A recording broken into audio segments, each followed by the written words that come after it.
제주도 의회에서도 12.3 내란 사태와 탄핵 정국이 화두가 되고 있습니다.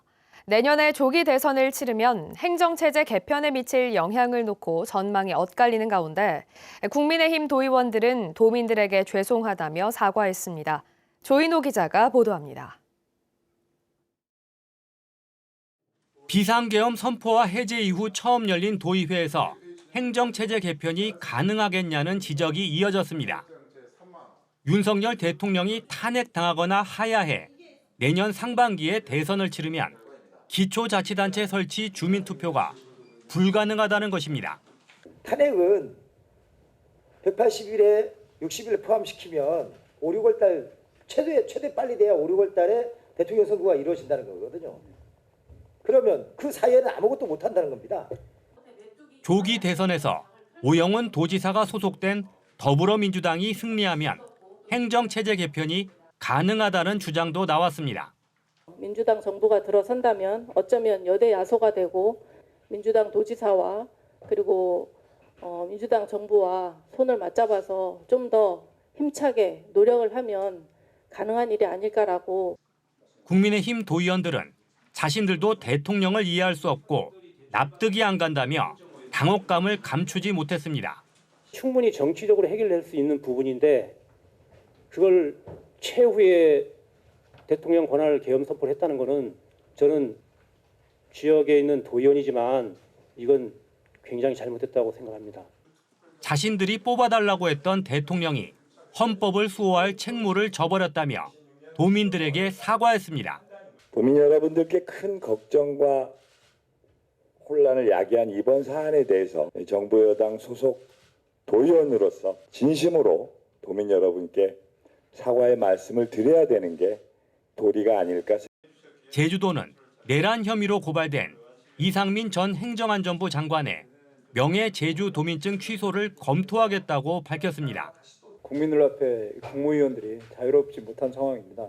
정무적으로도 좀 봐야 될 부분이 있고 도지사가 판단함에 있어서 제주특별자치도 발전의 목적에 반하는 행위가 나타나면 취소할 수 있는 근거는 있는데 민주당은 국민의힘이 도의회의 탄핵 촉구 결의안에 기권한 것은 실망스럽다며 탄핵에 동참하라고 요구했고 국민의힘은 국회와 다르게 표결에는 참여했고 시간이 지나면 입장이 달라질 수 있다며 국정 마비는 막아달라고 호소했습니다.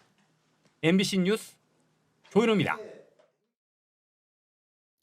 12.3 내란 사태와 관련해 윤석열 대통령 탄핵을 요구하는 집회와 성명 발표가 이어지고 있습니다. 서귀포 시민행동은 어제 저녁 서귀포시 서귀동 초원 사거리에서 서귀포 지역 첫 집회를 열어 내란죄로 수사를 받는 대통령을 국회가 탄핵하고 위헌정당인 국민의힘을 해체하라고 요구했습니다. 윤석열 정권 퇴진 제주행동과 민주노총 제주본부는 탄핵 촉구 결의안 표결에 기권한 국민의힘 도의원은 사퇴하라고 요구했고 제주 카메라 기자회와 제주 지역 약사 60명은 국민의힘이 탄핵에 적극적으로 나서라고 요구했습니다. 검찰이 농지법 위반 혐의로 재판에 넘겨진 강병삼 전 제주시장에게 징역 2년을 구형했습니다. 검찰은 제주지방법원 형사 1단독 심리로 열린 결심 공판에서 강 전 시장과 동료 변호사 등 4명이 시세 차익을 위해 농지를 취득했음에도 부인하고 있다며 4명 모두에게 징역 2년을 내려달라고 재판부에 요구했습니다. 이들은 지난 2019년 제주시 아라동 농지 7천여 제곱미터를 함께 매입하면서 농사를 짓지 않으면서 허위로 농지 취득 자격 증명을 발급받은 혐의를 받고 있습니다. 강 전 시장에 대한 1심 선고 공판은 다음 달 21일에 열립니다. 제주의 한 단독주택에서 불이 나 혼자 있던 70대 여성이 미처 탈출하지 못하고 숨졌습니다.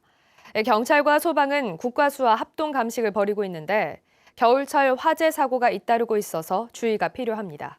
이따금 기자입니다. 희뿌연 연기가 주택 지붕 위로 쉴 새 없이 뿜어져 나옵니다. 소방대원이 현관에서 연신 물을 뿌려보지만 연기는 멈출 기미가 없습니다. 1층짜리 단독주택에서 불이 난 건 어제 아침 8시쯤. 솟구치는 연기를 보고 이웃 주민이 신고했습니다. 그 음식 타는 냄새 같은 그 냄새 나고 처마에서 연기 나오니까 119로 바로 신고했어요.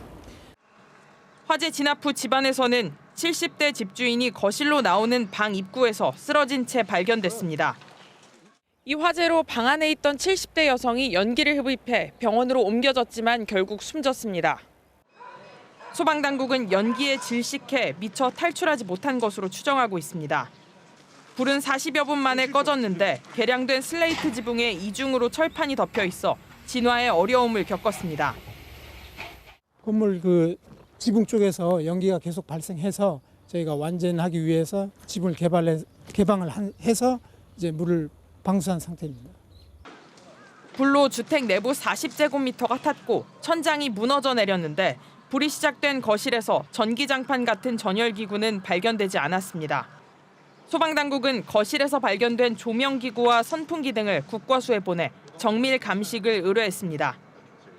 그제 새벽에도 제주시 구자읍에서 단독주택에 불이 나 집주인과 이웃 주민이 대피했고 지난 8일에는 서귀포시 성산읍 단독주택에서 불이 나는 등 겨울철 주택 화재가 잇따르고 있습니다. MBC 뉴스 이따금입니다.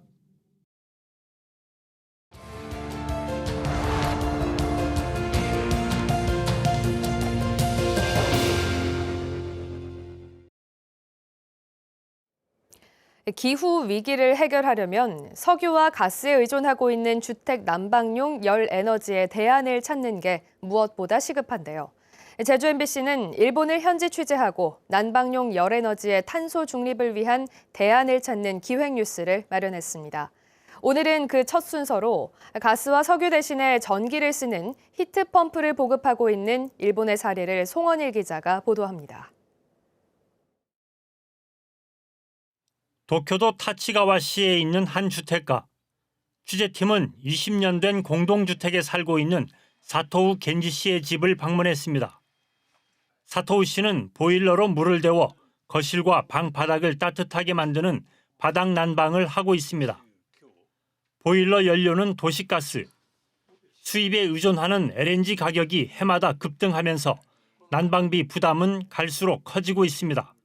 上がった値段のものはなかなか下がることないので、特に日本はエネルギーほとんど海外から輸入に頼っているので、そういう面でも、政府の補助ばっかりに頼るのは難しいというふうには感じています。 일본은 주택에서 쓰는 에너지의 절반 이상이 난방과 온수 공급에서 소비됩니다. 특히 난방용 에너지의 68%, 온수 공급용 에너지의 87%는 석유와 도시가스 같은 화석 연료를 쓰고 있는 상황. 일본은 우리와 마찬가지로 주택 난방을 석유와 가스에 대부분 의존하고 있습니다. 그러나 2050년 탄소 중립 사회를 실현하기 위하여 이 같은 화석 연료를 대체할 새로운 대안을 추진하고 있습니다. 2년 전 새로 지은 주택에 입주한 오다기리 씨는 가스보일러 대신 히트펌프로 난방을 하고 있습니다. 전기를 쓰는 히트펌프는 커다란 온수 탱크와 열 교환기로 이루어져 있습니다. 물을 퍼올리는 펌프처럼 히트펌프는 공기 중에 있는 열을 흡수해 옮기는 장비입니다. 공기를 압축하면 온도가 올라가고 팽창시키면 온도가 내려가는 성질을 이용하는 것입니다. 히트펌프가 건물 외부의 공기로부터 열을 흡수해 물을 데우고 온수 탱크에 저장했다가 난방을 하는 원리입니다. 전기 1을 투입하면 공기 중에 열 2를 흡수해 히트펌프로 3의 열을 만들기 때문에 열 효율이 3배 이상 높아집니다. 도쿄의 4인 가구 기준 도시가스 보일러의 연간 가스료는 67,900엔, 우리 돈 65만 원 정도입니다. 그러나 히트펌프는 연간 전기료가 31,900엔으로 30만 원 정도여서 연료비가 절반 이하로 줄어듭니다. 床暖房なのですごいなんか冬はすごく暖かくて、子供に素肌で走ったりでも全然 OK なので、二酸化炭素は出ないので環境すごくいいと思います。 일본 정부는 2050년까지 탄소 중립을 실현하기 위해 해마다 주택용 히트펌프를 90만 대씩 보급해 2030년까지 1,590만 대를 보급할 계획입니다. ヒートポンプ給湯器は、カーボンニュートラルの実現に資するものであるというふうに考えておりまして、他の高効率給湯器も一緒ではございますけれども、国として導入していく、普通の給湯器よりも高性能な給湯器を入れていくと。 주택 난방에 필요한 열 에너지를 화석 연료에서 전기 히트 펌프로 바꾸려는 일본의 시도가 주목받고 있습니다. MBC 뉴스 송원일입니다. 제주도가 수소 기반 에너지 저장 시스템 실증 사업을 본격 추진합니다.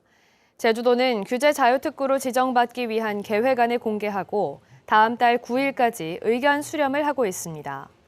제주도는 지난 9월 중소벤처기업부의 후보 특구로 선정된 이후 사업자 공모를 거쳐 참여기업과 기관 7곳을 선정했고 다음 달 15일까지 정부의 특구 지정 신청서를 제출할 계획입니다. 최종 특구로 선정이 되면 2026년부터 4년 동안 기존 배터리 방식 대신 수소를 기반으로 하는 에너지 저장 장치 개발을 위해 실증 사업을 벌이게 됩니다.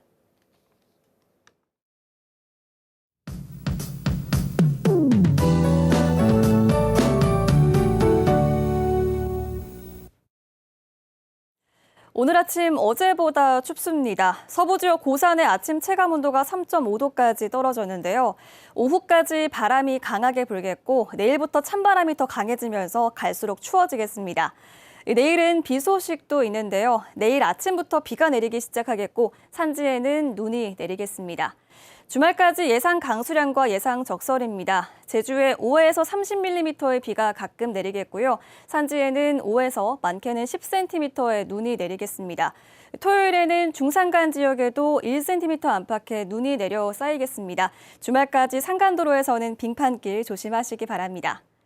오늘 고기압의 가장자리에 들면서 구름 낀 날씨를 보이겠는데요. 저녁부터 차차 흐려지겠습니다. 목요일 아침 기온 어제보다 조금 낮게 시작하고 있습니다. 현재 북부 지역 7도, 남부 지역 6도, 동부 지역 5도 보이고 있고요. 한라산 성판악은 0도까지 떨어졌습니다. 오늘 한낮 최고 기온은 북부 지역 10도, 서부 지역 9도에 그치겠고 남부 지역은 13도까지 오르겠습니다. 한라산 성판악은 4도 안팎에 그치겠습니다. 도서 지역도 구름 낀 날씨를 보이겠고요. 여객선도 운항하기 무난하겠습니다. 오늘 바다의 물결은 제주 앞바다에서 2m까지 일겠고 풍랑특보가 발효 중인 남쪽 먼바다에서는 최고 3.5m까지 높게 일겠습니다.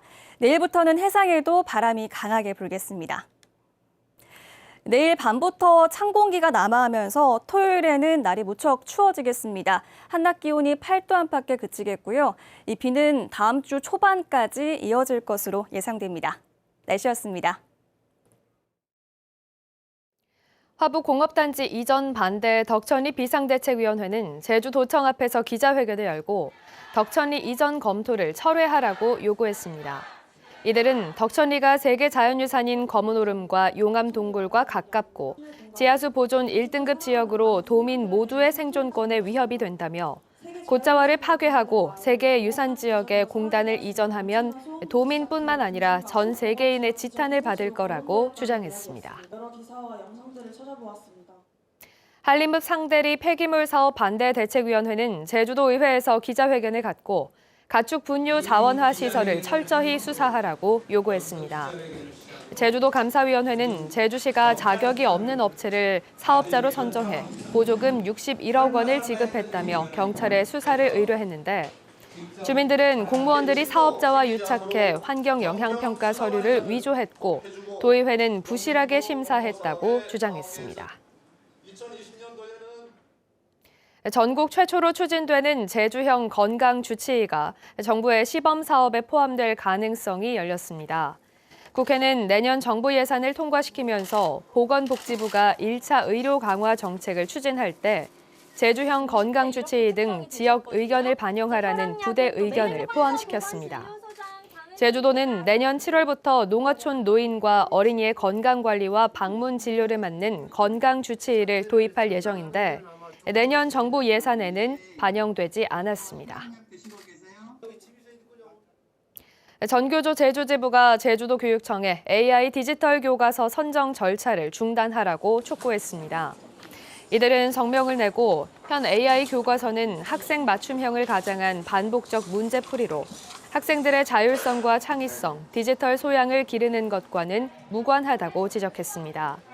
또 교과서를 내년 새학기에 쓰려면 올해 10월 안에 주문을 했어야 했다며 이제서야 선정 절차에 들어가라는 공문에 교사들이 황당해하고 있다고 비판했습니다. 중국 어선들이 불법으로 설치한 그물을 폐 어선을 활용해 수거하고 있습니다. 남해 어업관리단과 한국수산자원공단은 지난 10월부터 수리한 폐 어선 2척을 투입해 중국 어선들이 불법 설치한 대형 그물 9개를 철거했습니다.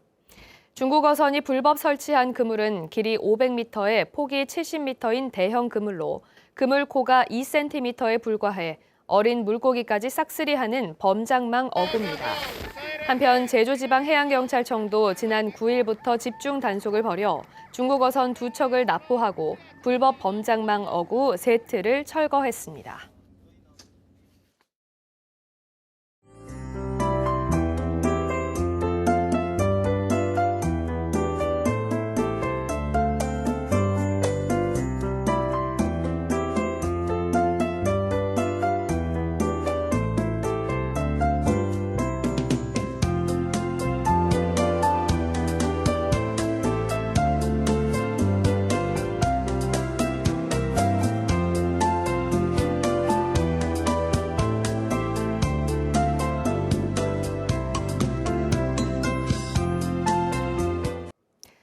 네, 목요일 아침 뉴스투데이 제주를 마치겠습니다. 시청해주신 여러분 고맙습니다.